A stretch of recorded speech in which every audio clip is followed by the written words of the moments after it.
This new album is called The Romantic Violinist, and it's a tribute or a celebration of Joseph Joachim.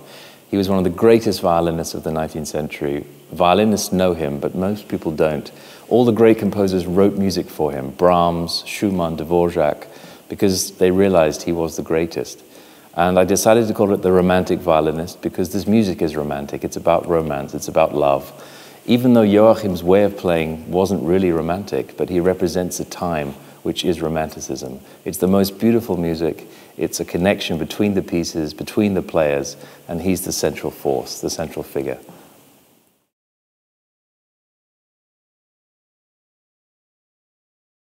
The Bruch Violin Concerto is really one of the great all-time pieces. It's the piece that I played as a young boy, the first real concerto together with the Mendelssohn, the pieces that I learned and played with an orchestra and dreamed of playing this piece all my life. And to have the chance to have recorded it with the Royal Philharmonic Stockholm and Sakari Oramo is a great, great thrill for me.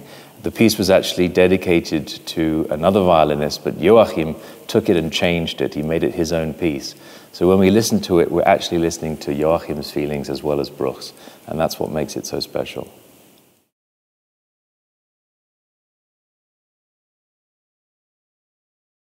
Joachim was not just a great violinist, but he was also a great composer. And he wrote a number of works for violin. On this album there are two pieces, a Nocturne for violin and orchestra, and a romance for violin and piano. In fact, there are two romances on the disc, one by Clara Schumann and one by Joachim himself. And a romance is a romantic expression. And again, this is a thread that runs throughout the piece. We all need romance in our lives, and I hope you'll feel it on this one.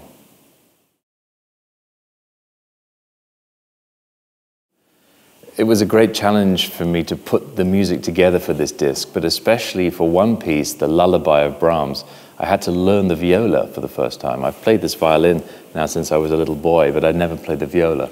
And so I borrowed a viola for this recording, and I asked Anne Sofie von Otter if she would allow me to play for the first time an instrument I didn't know.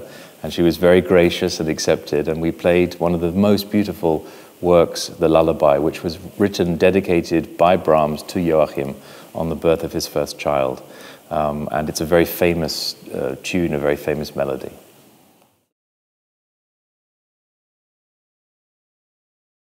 One of the very first pieces I ever played on the violin, ever, was the Humoresque of Dvorák. I think I was 4 or 5 years old. And it's been in my ears and in my eyes and my soul since then. And I wanted to include a piece of Dvorák on the record because Dvorák was very close to Joachim. He even wrote his violin concerto for Joachim. But we needed a short piece, so I thought, why not the Humoresque? And I found a version which was orchestrated by Franz Waxman, one of the great Hollywood composers. In fact, he wrote this for a movie called Humoresque, a great, great movie. And it has a story behind it. It was supposed to be for Jascha Heifetz, again, a great violinist. But Heifetz wanted too much money to appear in the film. So instead, Waxman gave the part to a young violinist at the time called Isaac Stern. Of course, turned out to be one of the most famous violinists later. And he, through this film, became a household name.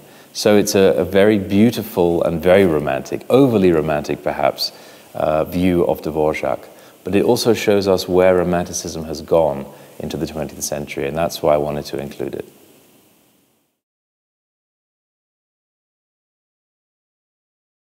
I hope we go into the past a little bit, because going into the past and being nostalgic is a wonderful thing in life.